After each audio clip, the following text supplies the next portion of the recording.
ladies and gentlemen. The very word secrecy is repugnant in a free and open society, and we are, as a people, inherently and historically opposed to secret societies, to secret oaths, and to secret proceedings. We decided long ago that the dangers of excessive and unwarranted concealment of pertinent facts far outweighed the dangers which are cited to justify it. Even today, there is little value in opposing the threat of a closed society by imitating its arbitrary restrictions.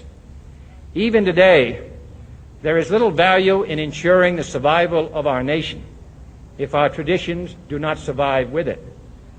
And there is very grave danger that an announced need for increased security will be seized upon by those anxious to expand its meaning to the very limits of official censorship and concealment.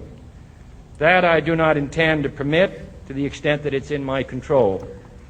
And no official of my administration, whether his rank is high or low, civilian or military, should interpret my words here tonight as an excuse to censor the news, to stifle dissent, to cover up our mistakes, or to withhold from the press and the public the facts they deserve to know. For we are opposed around the world by a monolithic and ruthless conspiracy that relies primarily on covert means for expanding its sphere of influence, on infiltration instead of invasion, on subversion instead of elections, on intimidation instead of free choice, on guerrillas by night instead of armies by day. It is a system which has conscripted vast human and material resources into the building of a tightly knit, highly efficient machine that combines military, diplomatic, intelligence, economic, scientific, and political operations. Its preparations are concealed, not published. Its mistakes are buried, not headlined.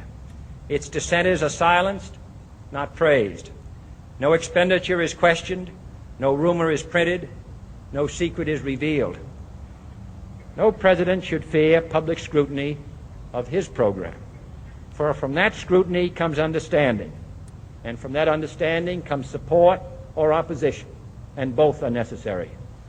I am not asking your newspapers to support an administration, but I am asking your help in the tremendous task of informing and alerting the American people. For I have complete confidence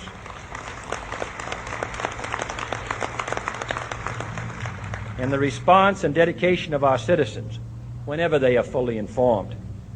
I not only could not stifle controversy among your readers, I welcome it. This administration intends to be candid about its errors. For as a wise man once said, an error doesn't become a mistake until you refuse to correct it.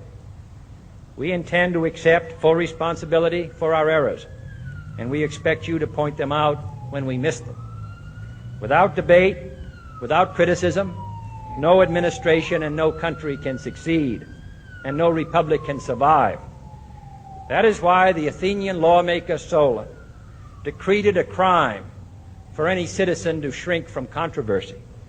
And that is why our press was protected by the First Amendment, the only business in America specifically protected by the Constitution, not primarily to amuse and entertain, not to emphasize the trivial and the sentimental, not to simply give the public what it wants, but to inform, to arouse, to reflect, to state our dangers and our opportunities, to indicate our crises and our choices, to lead, mold, educate, and sometimes even anger public opinion.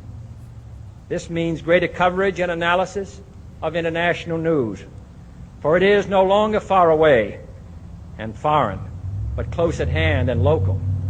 It means greater attention to improved understanding of the news, as well as improved transmission. And it means, finally, that government at all levels must meet its obligation to provide you with the fullest possible information outside the narrowest limits of national security.